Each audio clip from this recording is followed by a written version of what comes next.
Bonjour, nous ne sommes pas seuls. Dans bien d'autres pays, il arrive que la télévision réfléchisse sur elle-même, s'amuse d'elle-même, s'indigne d'elle-même, informe sur elle-même, par exemple en Italie. Adesso vogliamo invece partire dal gran casino della settimana, lo chiamo così, Baldini, è colpa di Baldini, perché casino non l'ho mai detto, è la prima volta che lo dico, vabbè. Guardate questo titolone del Sole 24 Ore di 15 maggio. Alors, Massimo Bernardini, bonjour. C'est vous, on vient de vous voir, qui animez TV Talk. C'est l'arrêt sur image italien, à moins que l'arrêt sur image soit le TV Talk français. Et c'est avec vous que nous allons clore cette très riche saison 2006-2007, puisqu'on va essayer de voir comment plusieurs télévisions du monde réfléchissent sur elles-mêmes. Et notamment, c'est Judith Bernard qui a regardé avec une attention fascinée votre émission.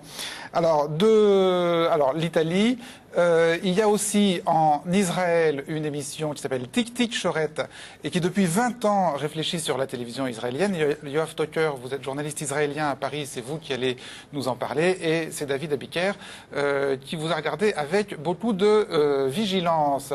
Enfin, alors il existe aussi au Sénégal une émission qui celle-là est bi-hebdomadaire qui s'appelle Télescopie. Khalil Gay, vous y avez participé plusieurs fois en tant que journaliste et vous nous raconterez un peu l'histoire de cette émission et ses difficultés. Et alors c'est Sébastien Boller qui est tombé en arrêt devant Télescopie. Mais nous allons commencer, Cocorico, par des images qui sont mi-françaises, mi-belges, avec vous, Perrine Dutreil, et qui ont déjà fait le tour du monde. Oui, une vidéo qui a provoqué des remous cette semaine sur Internet, puisque à l'heure où nous enregistrons, elle a été vue plus de 10 millions de fois, ce qui est un record. Et en plus, pas seulement dans l'Hexagone. Alors, il s'agit d'un extrait du journal télévisé du soir de la chaîne belge RTBF, journal qui revenait sur la conférence de presse de Nicolas Sarkozy à la fin du G8. C'était en Allemagne la semaine dernière. Le succès sans précédent de cette vidéo tient sans doute à l'impertinence du lancement du journaliste. Je ne résiste pas à l'envie de vous montrer le début de la conférence de presse tenue par le président français Nicolas Sarkozy à l'issue de ce sommet. Il sortait d'un entretien avec son collègue russe Vladimir Poutine et apparemment il n'avait pas bu que de l'eau. Mesdames et messieurs, je vous demande de bien vouloir excuser mon retard qui est dû à la longueur du dialogue que je viens d'avoir avec M. Poutine. Qu'est-ce que vous préférez, que je réponde aux questions? Alors, y a-t-il des questions? Allez-y. Oui, oui. Allez.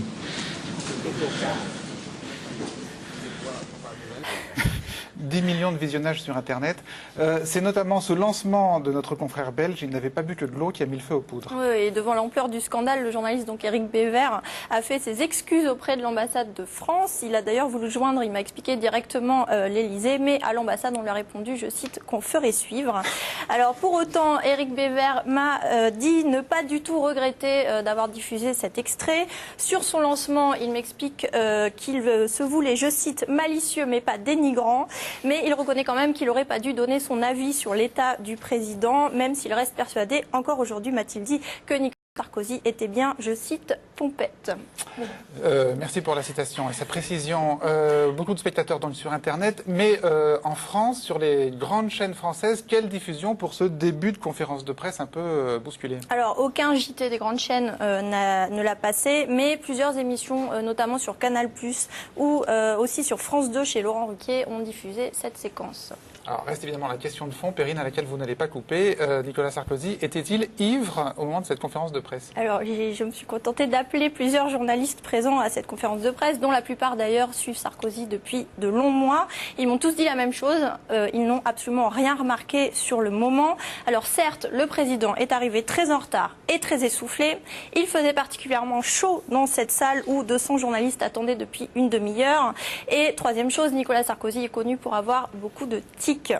Alors pour autant, il a tenu pendant une demi-heure des propos cohérents et intelligibles, même si on peut reconnaître qu'il n'était pas dans son assiette habituelle, si je puis dire, comme on le voit dans cet extrait tiré de la suite de la conférence de presse. Monsieur le Président, comment s'est déroulé votre entretien avec Vladimir Poutine ? C'était franc, puisque nous avons évoqué tous les sujets, la Tchétchénie, la journaliste, les droits de l'homme, les droits des homosexuels. Nous l'avons fait calmement, sereinement, mais je l'ai fait sans aucune agressivité, mais nous avons échangé. J'ai trouvé un homme ouvert au dialogue, acceptant la discussion sur ces sujets complexes. Disons qu'il n'est pas au sommet de son art oratoire, mais il est vrai aussi que le lancement du journaliste belge oriente différemment la vision des images qu'on peut avoir par la suite. Quand on n'a pas de lancement, on les voit peut-être différemment. Une réflexion, les uns ou les autres, qui est de fins lecteurs d'images. La presse sénégalaise a évoqué l'épisode. En fait, c'est vrai que cette vidéo a été regardée au Sénégal aussi, sur le net, partout, et il y a eu même des commentaires sur le net aussi. Moi, ce que je dis en tant que journaliste, c'est que c'est le journaliste présentateur qui a un peu orienté justement le succès de cette vidéo. En fait, son commentaire du début a influencé la manière dont les gens allaient obligatoirement regarder cette vidéo. S'il avait passé la vidéo... Il a fait une erreur, selon vous? Il a fait une erreur, selon moi. Et ça veut dire qu'il n'a pas... Il a influencé le fait, en fait.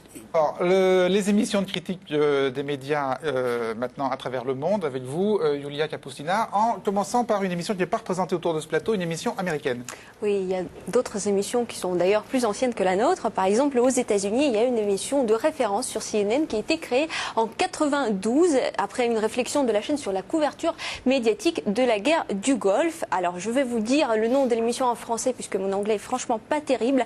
Ça s'appelle Deux sources sûres. Et donc, chaque semaine, le présentateur reçoit sur son plateau, franchement très intimiste, quelques confrères de différentes médias. Voilà, ils se parlent entre eux. Vous voyez, la table n'est pas très grande, mais comme les États-Unis est un pays à plusieurs fuseaux horaires, des fois, il les reçoit en duplex.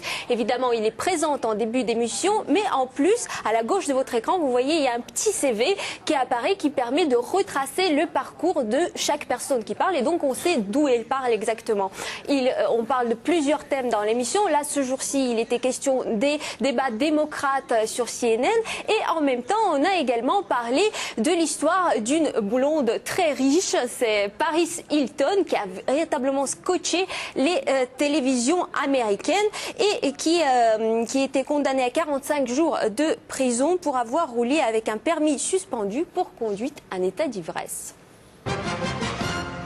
Au fond, même les médias dits sérieux adorent se ruer sur l'histoire people du moment, même si celle-ci n'a aucun intérêt. Ainsi, ils peuvent nourrir la curiosité du public. Ce dont ils ont besoin, c'est d'un prétexte qui les autorisera à emprunter cette route tortueuse, tout en affirmant qu'il s'agit d'une question culturelle essentielle. Voilà, et le présentateur enchaîne ensuite avec quelques images des plateaux des télévisions américaines où on voyait partout apparaître Paris Hilton. Il y avait des schémas, il y avait aussi des chroniques spécialisées, mais surtout les journalistes n'ont pas hésité même de prendre les vues aériennes des hélicoptères pour savoir les moindres faits et gestes de Paris Hilton quand elle se déplaçait en voiture de police. Mais ce qui a intéressé notre présentateur de arrêt sur image américain, si je peux me permettre, c'est évidemment pas Paris Hilton elle-même, mais... Non, surtout pas. Hein. Surtout pas. Ce qui l'a évidemment intéressé, c'était que cette histoire de Paris Hilton a totalement éclipsé une autre histoire politique du jour. C'est la nomination d'un nouveau chef d'état-major américain et qui était a priori le fait politique du jour. Vendredi, alors qu'il y avait probablement d'autres événements ce jour-là, en fait, il y avait une nouvelle importante. Le ministre de la Défense, Robert Gates, s'est présenté devant la presse et a annoncé que le général Peter Pace, chef d'état-major, ne serait pas reconduit pour un second mandat. Et cela parce qu'il aurait eu des difficultés à se tirer de débats très litigieux au Sénat. Donc toutes les chaînes du câble ont couvert cet événement. Regardez maintenant quelle analyse très profonde elle proposait après coup. Allons-y. Bien sûr, Peter Pace ne sera pas reconduit à la fin de son mandat et Michael Mullen, qui dirigeait les opérations navales, va le remplacer. Et voici Paris Hilton, l'autre grand sujet que nous avons suivi aujourd'hui. Michael Mullen sera un chef très compétent. Nous avons toutes les raisons de le croire.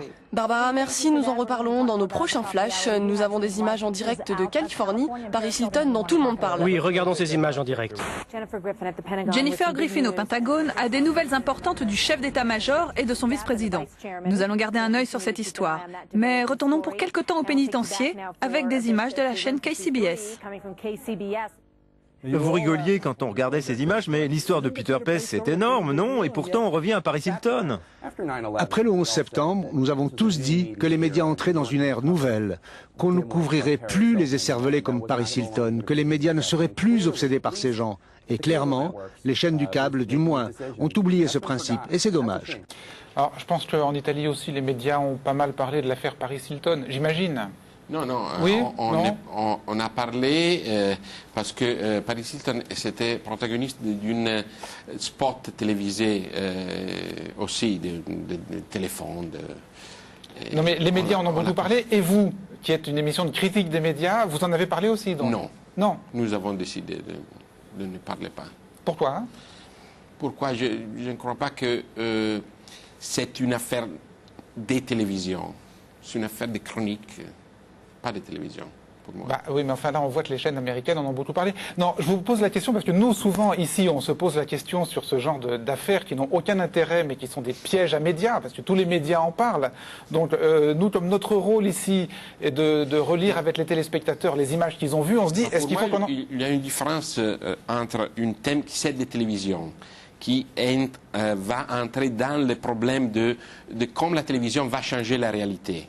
Et ça, c'est la chronique. La chronique, c'est la chronique. Ce n'est pas des problèmes. Rally Gay, oui. Oui, en fait, aux États-Unis, c'est très facile de voir ça, de voir que justement de petits événements comme ça cachent les grands événements. Ce qu'on vient de voir, oui. Ce qu'on vient de voir. Ce qui se passe en réalité, c'est que les chaînes américaines, les grandes chaînes comme Fox News ou bien CNN, se disputent l'audience, la petite audience qui est couverte par les chaînes locales. Ça vous semble quelque chose, oui, de typiquement américain. Par exemple, que ne pratiquent pas les médias sénégalais. Non, non. Au Sénégal, bon, d'abord, pour parler de télévision, il n'y a qu'une télévision nationale, une grande télévision nationale qui est plus préoccupée par la marche de l'État, couverture des mouvements officiels du président, des ministres, etc., etc. Ce qui veut dire que les téléspectateurs sénégalais ont échappé à Paris Hilton. Ils ont échappé à Paris Hilton, mais s'ils ont regardé CNN, qui est regardé au Sénégal, voilà. S'ils ont regardé les autres chaînes qui sont en fait bien vues au Sénégal, ils n'ont pas échappé. Ils n'ont pas échappé à Paris Hilton.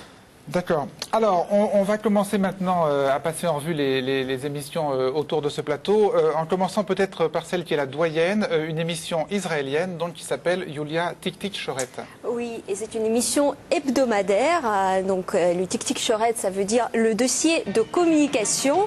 Et dans le générique, un petit avion, on le voit, un papier, commence à survoler les rues d'une ville israélienne et qui va d'une rédaction à une autre rédaction. Voilà, il se balade un petit peu comme ça, même de se démultiplie des fois. Et puis il arrive finalement sur le plateau, on retrouve le présentateur qui est tout seul. En fait, il n'y a pas de chroniqueur, il a juste ses invités en face, contrairement à nous d'ailleurs. Et vous, David, vous avez regardé justement une des émissions et ce qui vous a... où il était question d'exploitation de deuil et de victimes sur les plateaux de télé. De la souffrance des proches de victimes, voilà. Alors effectivement, le présentateur, il a sur son plateau une dame qui a perdu sa petite fille dans un fait divers. Et comme nous, à Arrêt sur Image, il lui envoie en plateau des extraits d'une émission où une autre maman ou des parents ont également perdu leur petite fille dans un fait divers. Et vous allez voir, l'émission est tout à fait compassionnelle, larmoyante et lacrymale. Il y a un chanteur qui évoque la mémoire de la victime. Et n'oubliez pas de bien regarder le présentateur, il est gratiné aussi.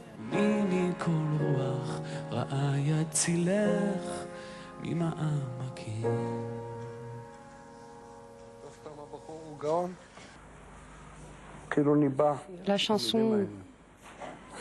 chanson est vraiment en connexion. Idan,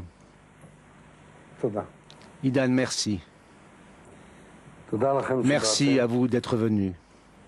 J'aimerais ajouter quelque chose. Je vous souhaite de ne plus jamais connaître de chagrin.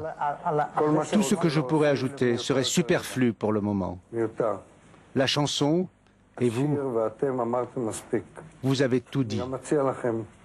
Donc, prenez du recul par rapport aux médias. Recentrez-vous sur votre tristesse. Laissez la police faire son travail et le ministère de l'Éducation tirer ses conclusions. Même nous, ici, nous sommes trop petits pour changer le cours du monde. Soyez heureux avec vos enfants dans ce magnifique endroit dans lequel vous vivez. Merci à vous d'être venus. Nous allons passer à la publicité et ensuite nous reprendrons avec le divertissement, car comme je vous l'ai dit, cette émission, c'est comme la vie. À tout de suite après la pub.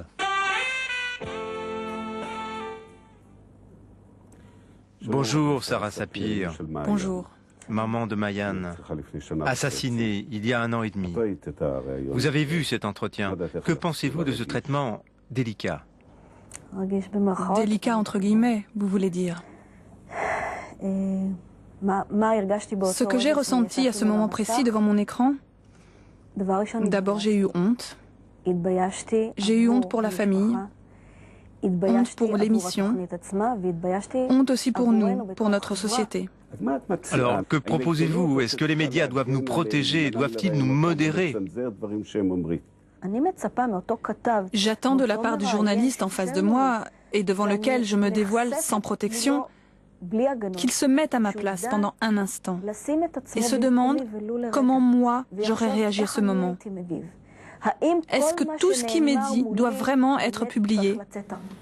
Alors, bon, d'abord, moi, l'extrait, j'ai beaucoup aimé à cause évidemment de la séquence de télé qui est quand même assez extraordinaire.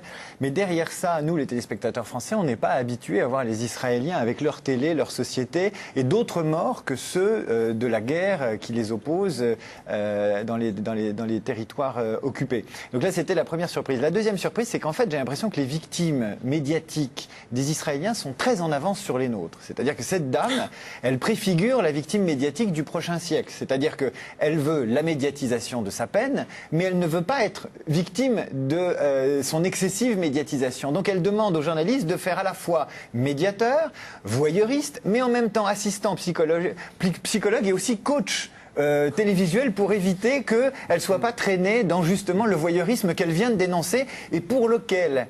Et auquel elle a préalablement déjà participé. L'émission est accueillie comment par le système médiatique israélien? Par les chaînes? Et c'est une émission des références, disons, dans les élites, comme on dit, c'est-à-dire les politiques, médiatiques, universitaires. C'est une émission... c'est pas une émission qui fait des audiences extraordinaires du point de vue quantitatif. Et par contre, c'est une émission dont des références dans la presse écrite et radiophonique sont nombreuses. Et donc, c'est le cas de figure d'une émission dont le public, l'audience directe, ne représente pas en tant que tel le type d'influence ou les totales d'impact. C'est davantage une émission d'influence. D'influence, et puis c'est quasiment un must pour la profession. Un commentaire sur voilà, l'extrait que vous venez de voir là. D'abord, vous la connaissiez, cette émission israélienne? Non, je ne la connais pas, mais ce qui m'a frappé, c'est que la télévision dans le monde, la néo-télévision, fait les mêmes erreurs dans tout le monde. Alors, d'abord, c'est quoi la néo-télévision? La télévision qui a suivi la saison des services publics dans le monde, dans l'Occident. Bon, est-ce qu'on peut dire que des années 80. Est-ce qu'on peut dire que c'est la télévision des reality shows? On peut dire ça? Oui. Voilà. Oui. Et quand vous dites qu'elle fait les mêmes... Du douleur. En italien, on dit la télévision du douleur. De la douleur. De la douleur. Et elle fait les mêmes erreurs partout, c'est-à-dire? C'est-à-dire que la dérive, c'est correct, la dérive où on va, c'est celle de utiliser la douleur des gens pour faire des émissions. Ça, c'est une nouvelle route qui s'est diffusée dans toutes les télévisions. Massimo Bernardini, quand toutes les télévisions du monde font la même erreur, c'est encore une erreur ou ça devient une tendance? C'est encore une erreur. Ça peut très bien être une erreur devenue tendance ou tendance erronée, comme vous voulez. Hein. Il y a des choses que la télévision publique ne doit pas faire. Et par exemple, c'est les émissions dont on parlait tout à l'heure. Oui. Votre chaîne vous donne des objectifs d'audience. Vous êtes obligé de faire une certaine audience? Oui. Oui. Nous sommes arrivés à 9, presque 9 de share. Nous avons commencé... 9 de part de marché, c'est-à-dire le 9%. Ce sont 450 000 téléspectateurs le samedi matin sur Rai 3, le troisième. Et nous avons commencé 2-3% et nous avons... En 6 années... Vous êtes monté de 3% à 7%. Alors on va reparler de votre audience. En tout cas, 9%. À 9%, pardon. Oh, oui, attention, pas se tromper. En tout cas, vous avez gagné une téléspectatrice cette semaine, c'est Judith Bernard, qui va regarder toutes les semaines. Oui, c'est vrai que c'est assez tentant. Moi, j'avoue que j'ai été très séduite. Ça se passe dans un studio beaucoup plus grand qu'ici, un studio grand presque comme un amphi universitaire. Et vous y officiez, Massimo, en maître de conférence, mais un maître de conférence plutôt détendu. Adesso vogliamo invece partire dal gran casino della settimana, lo chiamo così, Baldini, è colpa di Baldini, perché casino non l'ho mai detto, è la prima volta che lo dico, vabbè. Guardate questo titolone del Sole 24 Ore di 15 maggio. Voilà, alors donc le bordel de la semaine, comme vous dites, c'est le rachat d'Endemol qui produit des contenus pour les chaînes italiennes par Mediaset, le groupe qui possède la plupart des chaînes de télévision privées. Donc c'est un dossier plutôt compliqué et technique, mais vous optez, comme toujours, je crois, pour un traitement plutôt relax, un genre d'université d'été. Vous laissez la parole circuler librement dans votre auditoire, un auditoire de qualité, puisqu'il est constitué de professionnels de la télévision. Il y a un historien des médias, il y a des étudiants spécialisés dans le domaine et tous ces gens discutent entre eux du dossier. Là, par exemple, on va entendre un morceau où des gens discutent des conséquences du rachat d'Endemol sur le métier d'auteur de télévision, conséquences plutôt inattendues. È vero anche che è un incentivo a creare nuovi prodotti, cioè nel momento in cui la concorrenza diventa più forte. È un incentivo? Ma almeno a investire, no? Cioè investire in autori, in idee. Queste erano anche le speranze di alcuni di noi ragazzi, perché parlando con delle mie amiche, anche loro laureate, aspiranti autrici in questo caso, si sperava che invece questa mossa potesse portare noi ragazzi appena usciti dalle università magari a avere la possibilità di imparare qualcosa e poter produrre per la RAI. Voilà, donc vous avez compris, elle est étudiante en médias et elle répond à un auteur professionnel, et donc c'est un petit peu la télévision d'aujourd'hui qui discute avec la télévision de demain, et cette transmission se passe dans le contexte assez idéal, fait de rigueur et de décontraction, qualité que vous incarnez parfaitement, je trouve, parce que vous êtes très pédago. Ouais, très pédago. Comme un maître de conf, vous utilisez en plateau de l'écrit, vous citez vos sources qui ont été préalablement stabilotées et soulignées, vous faites ça avec une aisance toute professorale, et puis c'est magistralement filmé, ça fait de l'image efficace, et comme vous sentez que l'image est efficace, et bien vous pouvez vous permettre de prendre votre temps, vous faites une revue de presse pratiquement exhaustive, comme sont exhaustifs aussi les tableaux explicatifs que vous nous montrez. Ici, votre collaboratrice nous fait un exposé sur les programmes Endemol diffusés sur les chaînes de la RAI, donc le service public de la télé italienne. Alors pour chaque chaîne, on a une couleur, on fait les totaux en termes de volume horaire, en termes de part d'audience, tout ça est fait à la main, très soigneusement. À l'arrivée, ça fait des chiffres assez énormes et assez flippants. C'est flippant parce que donc derrière Endemol, il y a maintenant Mediaset, et derrière Mediaset, il y a le fils de Berlusconi lui-même que vous voyez à l'image. Donc tout ça fait de Berlusconi le propriétaire de la quasi-totalité des contenus de la télé italienne, ce qui va vous donner pas mal de boulot de décryptage et de vigilance, mais apparemment ça ne vous fait pas peur. Ça a plutôt tendance même à vous faire rigoler, puisque vous n'hésitez pas à diffuser en plateau un extrait radio où on entend le célèbre Fiorello faire une imitation de Berlusconi. Cosa farò io? Cosa farete voi, comunisti? Adesso voglio vedere la RAI cosa si inventa. C'ha lo zecchino d'oro, gli è rimasto. Il lotto alle 8 è sorgente di vita, bel palinsesto, complimenti. Uè, la prova del cuoco? È mio, evviva, anche quello, porca paletta. Adesso decido io anche quello che mangeranno gli italiani. Mangerete come dico io, previsioni del tempo, mie, decido io che tempo che fa. C'ho una fabbrica di ombrelli da smaltire. Farò piovere per 7 giorni e poi neve per altri 5 perché c'ho anche una fabbrica di sci. Voilà, et ça rigole un peu jaune évidemment, mais ça rigole quand même. Et moi je dois dire que je suis un peu envieuse, non pas de l'empire berlusconien sur les chaînes de télé, si on pouvait éviter la même chose à la maison ce serait plutôt super, mais envieuse de cette ambiance plaisante et savante à la fois. Vous pratiquez l'art d'instruire en amusant, art difficile s'il en est, et c'est une réussite, notamment parce que vous vous en donnez le temps. 1h30 d'émission contre 52 minutes pour nous. Moi j'adore qu'on se donne le temps, ça permet de faire les choses vraiment à fond, à la fois côté pédagogie et à la fois côté divertissement. Alors évidemment ça se paye d'un horaire de diffusion pas terrible, c'est le samedi matin à 9h que ça passe. Faut se lever tôt, mais vous faites quand même des parts d'audience plutôt honorables, alors bravo. C'est moi qui suis jaloux là. Attendez, vous les trouvez mieux que nous? Disons qu'on pourrait piquer quelques idées. Par exemple, Par exemple quoi? Par exemple, la présence d'étudiants sur le plateau, d'étudiants spécialisés dans le domaine qui peuvent intervenir dans le débat. Moi, je trouve que c'est... Ça va être le bordel, hein. Ça va être le vrai bordel si on fait venir des étudiants. C'est incroyable. Judith, vous êtes en train de nous dire qu'on devrait avoir du public dans l'émission.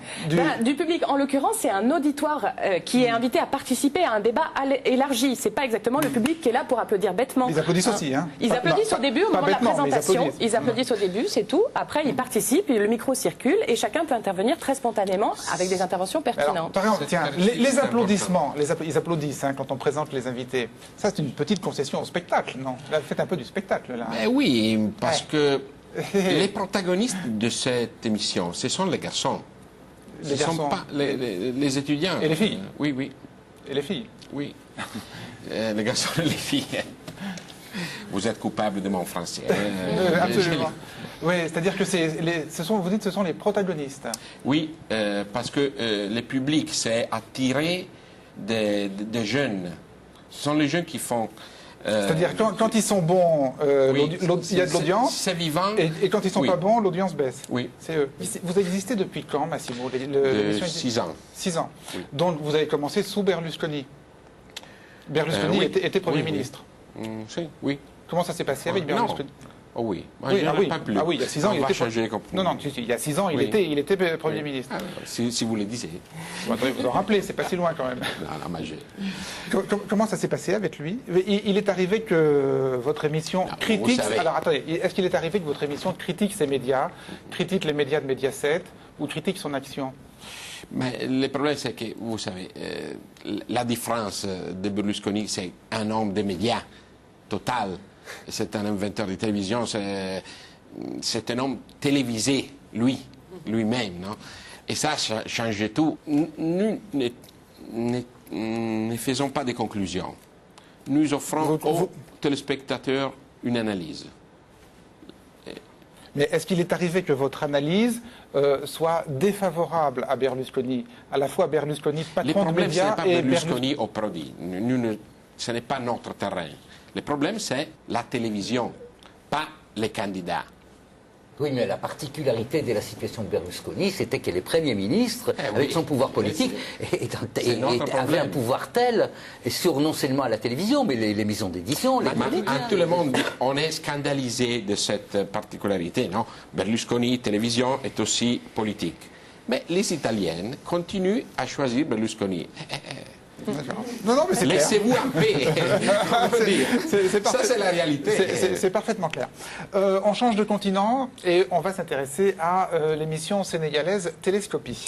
Oui, puisque depuis 2000, au Sénégal, il y a un magazine bimensuel de 52 minutes qui s'appelle Télescopie et qui est diffusé sur la chaîne publique RTS, qui est par ailleurs l'unique chaîne publique de Sénégal. C'est un magazine présenté par Adama Sow, qui parle évidemment des médias, et les thèmes de l'émission sont à peu près les mêmes que les nôtres. Par exemple, cette émission, une des émissions était consacrée à l'état de la presse au Sénégal, et pour l'évoquer d'ailleurs, sur la table basse, vous voyez, il y avait des journaux pour illustrer le propos de présentateurs et des invités. Alors Sébastien, vous, ce qui vous a frappé dans cette émission, vous avez regardé attentivement, c'est son rythme.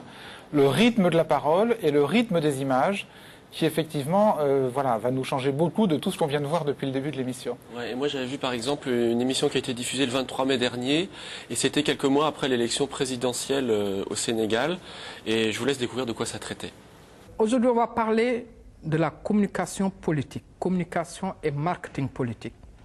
À la lumière de l'élection présidentielle de février dernier, comment les candidats, les différents candidats à la présidentielle, ont géré ou construit ou entretenu leur image d'acteurs politiques. Vous savez que depuis quelques années, depuis presque 2 décennies, le marketing et la communication politique ont envahi la scène donc des acteurs politiques. Au Sénégal, l'élection présidentielle passée a vu déferler cette vague communicationnelle donc autour des différents candidats. Donc on voit une entrée en matière qui est peut-être un petit peu dépaysante pour nous les téléspectateurs français, puisqu'il prend quand même son temps pour effleurer le sujet. Et puis on va voir maintenant une réponse que fait un invité à la question qui lui est posée et qui concerne justement l'image qu'avait donnée dans la communication politique le candidat et président sortant Wade. Moi, je ne suis pas totalement opposé à l'argumentation de Maître Sall. Je pense que le candidat Wade, au regard de l'observation que j'ai eue de sa campagne, est quand même parvenu à faire cette fusion, puis à poser l'image du patriarche. C'est vrai, le Wade de 78, 83, 88, 93 jusqu'en 2000 est un peu différent. Le bonnet est venu s'ajouter, mais il a posé cette image de patriarche. Alors, nous, on a gardé 45 secondes d'intervention. L'intervention totale, elle prenait 2 minutes. Et alors, vous avez été invité de temps en temps, je ne sais pas comment vous le ressentez, mais moi, ce que j'ai vu, c'est que les autres intervenants étaient souvent assez longs. Ils prenaient parfois 3, 4, 5 minutes pour répondre dans des monologues. Le présentateur ne les interrompt pas, il se contente souvent de hocher la tête. Donc, ça donne une émission qui est un petit peu une succession de petites conférences, comme ça, des monologues. Et moi, ça m'a fait toucher du doigt que nous, on a un petit peu du mal avec la prise de parole sous forme de monologue. Ça nous perturbe un petit peu. On est habitué à la parole qui ricoche, pas à la parole qui s'écoule. Et pour une raison assez simple, c'est que les psychologues ont découvert que dans un monologue, on a tendance à parler plus lentement. Les mots sont prononcés plus lentement. Et ce serait donc la lenteur qui nous perturbe. Et pourquoi? Parce que ce qu'ont découvert aussi les psychologues, c'est qu'on a tendance à juger plus crédibles les gens qui parlent plus vite. Mais c'est complètement culturel, parce qu'il y a des études en Corée, par exemple, qui montraient qu'en Corée, un homme qui parle lentement, on le trouve crédible. Alors moi, je suis en train de me rendre compte que je fais une chronique en forme de monologue. Et donc j'ai envie de vous demander, notre invité, si vous trouvez ça crédible, quelqu'un qui parle tout seul comme ça, mais qui essaye en même temps d'aller vite. Vous faites penser, au non, mais là on n'est plus dans le monologue. Là, on est dans le monologue. Au système, dans l'éducation sénégalaise qui n'aime pas tellement couper, qui ne propose pas tellement qu'on coupe la parole, le présentateur laisse les gens parler, aller jusqu'au bout de leurs idées. Franchement, le téléspectateur sénégalais, il n'aimerait pas de temps en temps que ça boxe un peu plus? Mais absolument. Absolument. La télévision sénégalaise est en retard par rapport aux exigences des Sénégalais. Les Sénégalais sont branchés sur France 5, France 3, TF1, tout est là. Tout est visible au Sénégal. Alors, vous voyez ce que ça fait comme c'est bizarre de voir que, par exemple, le soir dans le journal de TF1, il y a juste 30 secondes, 45 secondes du président français et qu'il y a 15 minutes du président sénégalais. Ouais, alors, il trouve que c'est pas place d'un citoyen sénégalais qui regarde la télévision, qui regarde les deux télévisions. Alors, si France 5 est capté au Sénégal, ça veut dire qu'on va nous voir là. Absolument, là on nous voit. Et alors moi qui vous interromps tout le temps, qu'est-ce qu'ils vont dire les Sénégalais? Ils vont dire qu'est-ce qu'il est grossier ce Schneiderman? Non, justement, parce que, comme je vous ai dit en début de propos, les Sénégalais sont en avance sur la télévision nationale. Ils regardent toutes sortes de télévisions et ils voient comment les choses vont vite. Alors, ils vont se trouver dans leur assiette en regardant une émission comme la vôtre, qui a beaucoup de succès d'ailleurs. Ah ouais, génial, merci. David? Moi, je crois qu'ils sont techniquement en retard et qu'ils sont en même temps moralement en avance. C'est-à-dire que, étant une télé publique, ils n'ont pas à faire face à une concurrence d'autres chaînes. Nous, si on regarde l'évolution du montage du journal télévisé ou même du montage d'arrêt sur image En 12 ans, on s'aperçoit que le rythme a augmenté. C'est-à-dire qu'il y a plus d'images, il y a plus de plans et on a une télé qui est plus nerveuse. Pourquoi cette télévision, elle est plus nerveuse? Pour 2 raisons. Un, parce que les gens évoluent et ils veulent des stimulations plus rapides, ils percutent plus vite, ils sont soumis toute la journée à plein de messages et donc quand ils regardent la télé, ils veulent de la stimulation et aussi pour des contraintes de marché. C'est-à-dire que plus les images envoient une stimulation, plus on peut mettre de l'espace publicitaire avant, après, on peut avoir une dynamique, accrocher les gens et c'est comme ça. Et vous avez peut-être une chance, c'est de pouvoir organiser comme ça, comme les Africains l'appellent le palabre, de façon tranquille, en se laissant du temps, et d'une façon qui est presque magistrale, comme disait Judith. Et c'est une chance parce que vous n'avez pas, a priori, une contrainte de marché, même si j'imagine que vous avez de nombreuses contraintes budgétaires. Alors évidemment, la question qu'on se pose quand on vous entend parler de votre émission et des 2 autres émissions, c'est est-ce que ces émissions ont des tabous? Est-ce qu'il y a des choses dont elles ne peuvent pas parler? Est-ce qu'il y a des choses que, du fait du sujet qu'elles traitent, puisque ce sont des médias qui parlent des médias, est-ce qu'il y a des tabous? Alors, à la télé sénégalaise, la réponse est malheureusement oui. Oui, la réponse est malheureusement oui, parce que vous vous rappelez, je vous ai dit que Télescopie était diffusée 2 fois par mois, mais ça quand l'émission n'est pas censurée. Parce qu'il arrive des fois que l'émission ne passe pas à l'antenne puisqu'elle est censurée par la chaîne. Donc l'émission existe depuis 7 ans et c'est arrivé déjà à 5 reprises.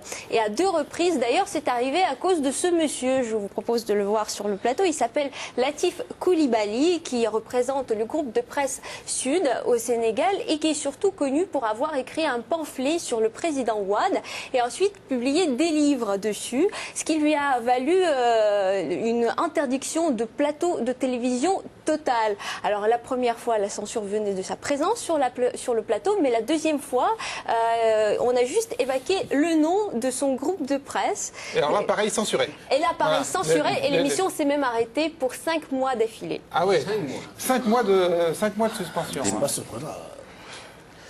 C'est tout à fait vrai ce que vous avez dit. Latif Coulibaly n'est pas en odeur de sainteté. C'est normal, mais c'est un journaliste indépendant qui réfléchit. Et tout ceci est dû au fait que l'État maintient un monopole sur la diffusion électronique.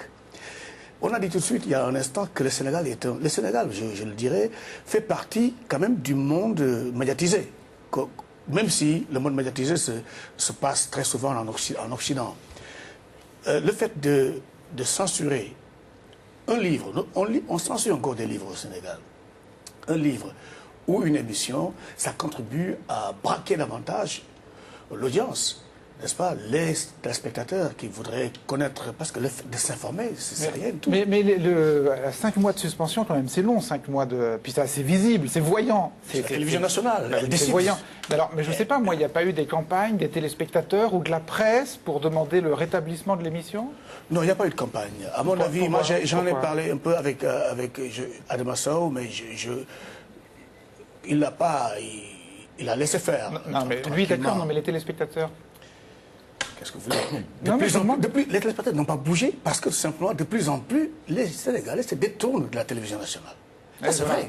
Ça, c'est vrai. Tout le monde s'en fiche et on regarde les autres chaînes. Ils ont aussi d'autres problèmes, les Sénégalais. Enfin, je veux dire, ils ont des problèmes du pays qui est le leur dans la situation qui est la sienne. C'est-à-dire avec une démocratie qui n'est pas très très avancée, visiblement, une économie qui ne doit pas être florissante. Donc, la question médiatique ne doit pas être la première préoccupation quotidienne. Et les journalistes sénégalais, vos confrères, ont protesté contre cette mise aux arrêts pendant 5 mois? La télévision nationale au Sénégal renferme d'excellents professionnels. Non, je veux dire les journalistes de presse écrite. La presse écrite, dans les journaux. De temps en temps, on voit une ou deux, comment on les appelle, les bulles.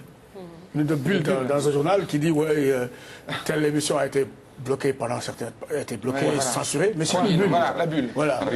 Et après, c'est un cercle vicieux, parce que ce que j'ai vu, c'est que vos confrères déploraient aussi le fait, lors des attentats du 11 septembre, de ne pas pouvoir obtenir leurs propres images des télévisions sénégalaises, de devoir faire du travail à partir des images étrangères. Voilà, ça j'en ai parlé personnellement, parce que tout simplement, la télévision nationale, pour l'État, pour le gouvernement, pour la présidence, la présidence croit qu'on peut continuer à envelopper les Sénégalais avec la télévision nationale.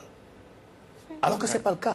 On croit encore que les Sénégalais ne sont pas intelligent sur le plan de la télévision. On y croit encore. Le gouvernement y croit, la direction de la télévision ici y croit.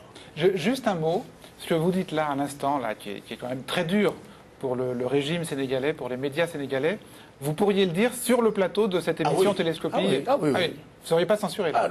Non, je le dirais, mais peut-être qu'ils vont censurer l'émission. Mais moi, je peux le dire. D'accord, mais si l'émission est censurée... On n'est pas quand même dans une dictature russe de l'époque soviétique. Khalil, vous pouvez le dire, mais si l'émission est censurée, ça ne sert pas à grand-chose. Oui, mais voilà pourquoi j'y vais plus. Moi, par exemple, je faisais une émission de variété qui s'appelait Groove Connection, qui était une émission de plateau de variété avec des réflexions politiques. Et on avait des chroniqueurs. On avait un groupe de musique et des chroniqueurs parlaient.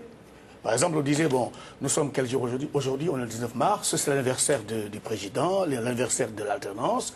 Qu'est-ce qui s'est passé depuis un an? Depuis un an, on a eu mon chroniqueur me dit, on a eu 3 ministres de la culture, dont un qui n'a pas eu le temps d'aller de regagner son bureau. Des genres de choses comme ça se passait tellement bien, mais le directeur général de la télévision... Mais c'est pas censuré, ça? Non, c'est passé. C'est passé, mais après, il n'y a plus d'émission. Mon émission a disparu de la grille des programmes. Il faut faire que des pilotes, en fait. Juste le premier, et puis après... C'est fini. Dans l'émission israélienne, Tikchoret, des tabous, des sujets qu'ils n'ont pas pu aborder? Vous savez, j'ai parlé avec mes collègues là, qui animent Tikchoret depuis quelques années. Je leur ai demandé... Où se trouvaient ces moments-là où vous avez eu l'impression que vous ne pouvez plus traiter un thème, un sujet, quelque chose. Et ils ont beaucoup réfléchi et finalement tous les deux m'ont dit, vous savez, et c'est pas très sympathique pour notre métier, mais je crains, me disait l'un d'eux, je crains que là où j'avais le plus de problèmes pour faire venir des gens sur le plateau, pour avoir des réactions qui avaient de la teneur, c'était parmi nos propres collègues, confrères et consoeurs. C'est-à-dire que les journalistes eux-mêmes sont souvent ceux qui critiquent tout le monde, mais qui ne sont pas tout à fait à l'aise à se prêter à la critique de leurs propres performances médiatiques. C'est pas seulement en Israël. Hein. Absolument. Voilà. C'est pas du tout en Israël. C'est pas propre à l'Israël, mais c'est peut-être propre à Israël parce qu'en Israël, si vous voyez comment les hommes politiques, les juges, les généraux, les banquiers sont massacrés jour et nuit dans les journaux télévisés, sans que ça soit forcément des émissions propres aux affaires médiatiques. Vous voyez que les plus rebelles, les plus réticents à l'autocritique, c'est les journalistes. Finalement, c'est en Italie aussi? Oui. Plus que les politiques, plus que les juges, plus que les patrons, plus que... Vous savez, les erreurs sur les journaux sont petites. Oui, elles sont toujours toutes petites. Sont grandes. Les rectificatifs sont toujours tout petits. C'est une loi en tout le monde. Et les fausses nouvelles sont toujours très grandes. Parce qu'on a peur de perdre les lecteurs. Alors, il y a une solution contre ça, c'est de donner la parole aux téléspectateurs et au public dans son émission.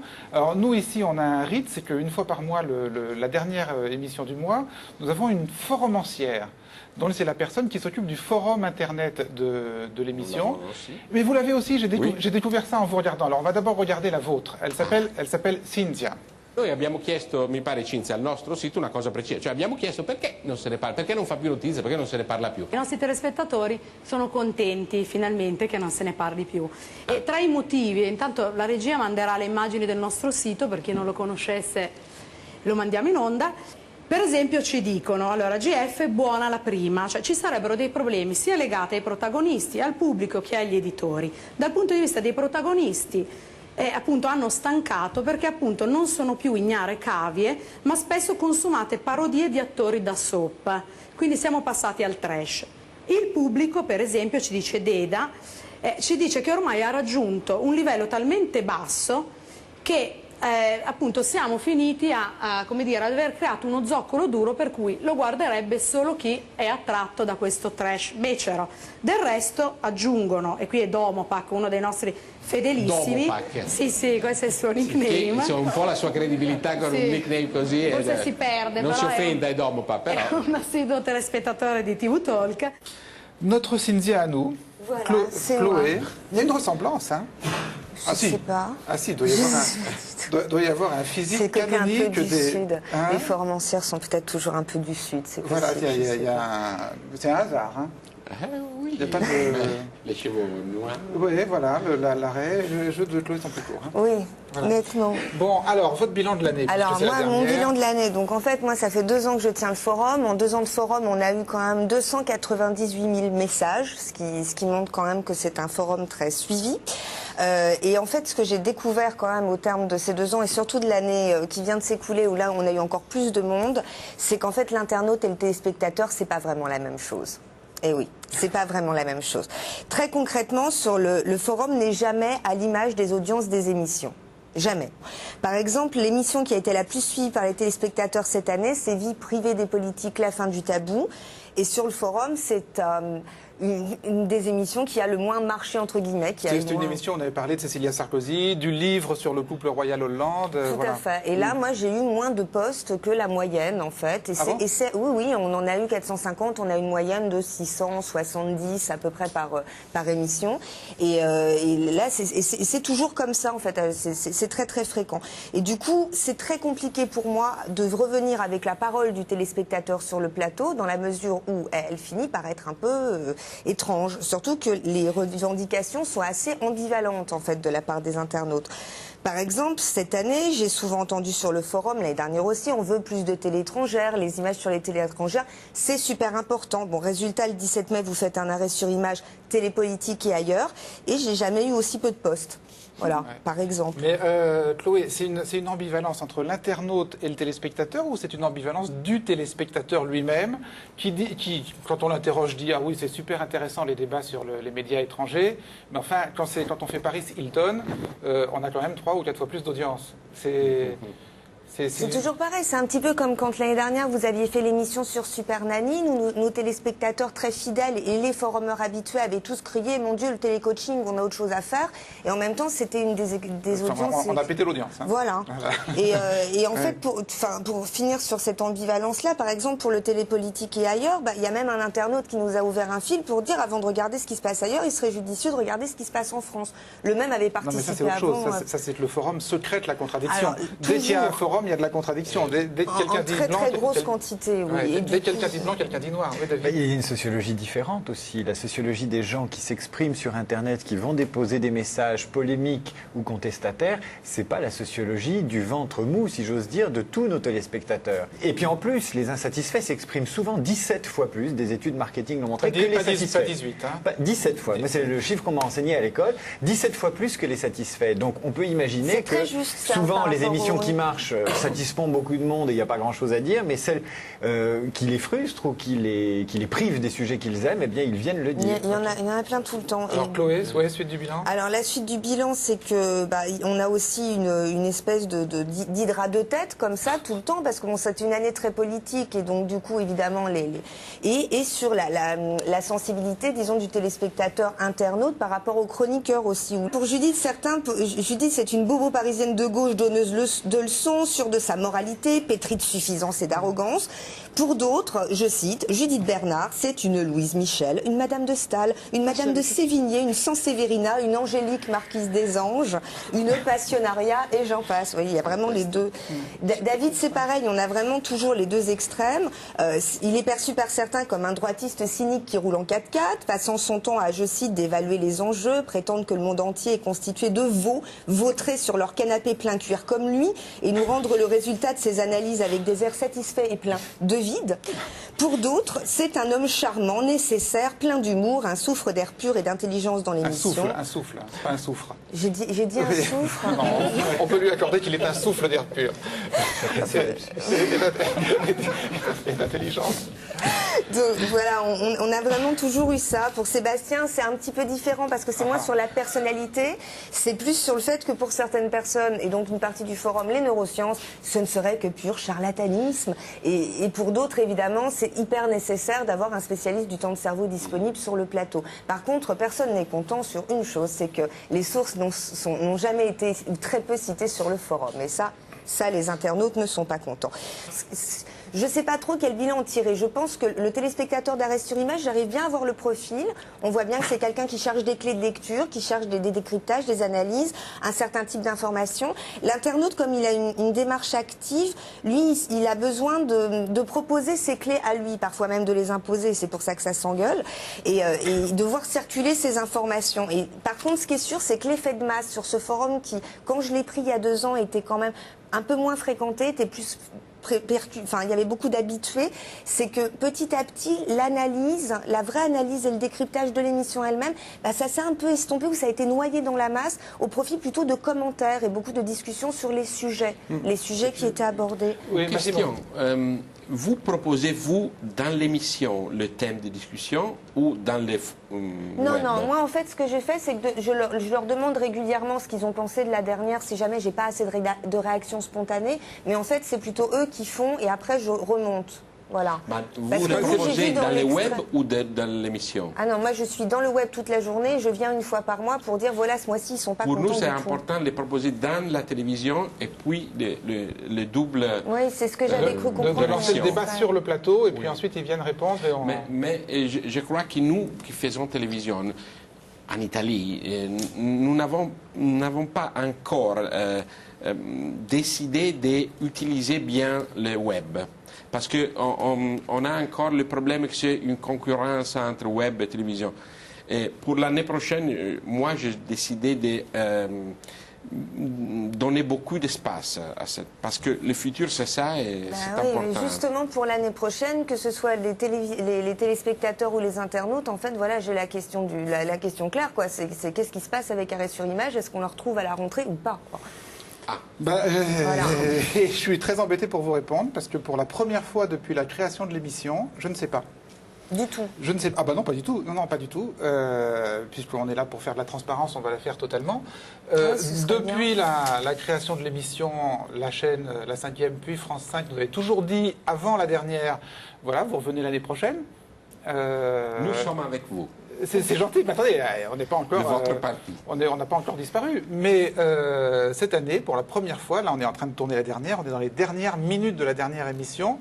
Et la chaîne nous dit on ne peut rien dire et la réponse ne viendra que dans les jours ou les semaines qui viennent. Vous ne savez pas si vous allez leur dire au revoir tout à l'heure ou adieu. Et ça m'embête beaucoup parce que voilà, parce que les téléspectateurs ont noué un lien avec nous et nous on a noué un lien avec eux et ça m'embête de prendre congé sans savoir si je dis au revoir ou adieu. Mais là, j'en suis réduit à cette. En tout cas, il y a beaucoup de messages de soutien. Non, on dit jamais adieu. Giscard qui dit adieu. Alors, non, il dit au revoir. Ah oui, c'est vrai. Bon, voilà. Donc, comment dire, eh bien, je ne vois pas de raison pour lesquelles je ne pourrais pas vous dire à la rentrée. Donc, je vous dis à la rentrée, ici ou ailleurs. Et bon été à tous.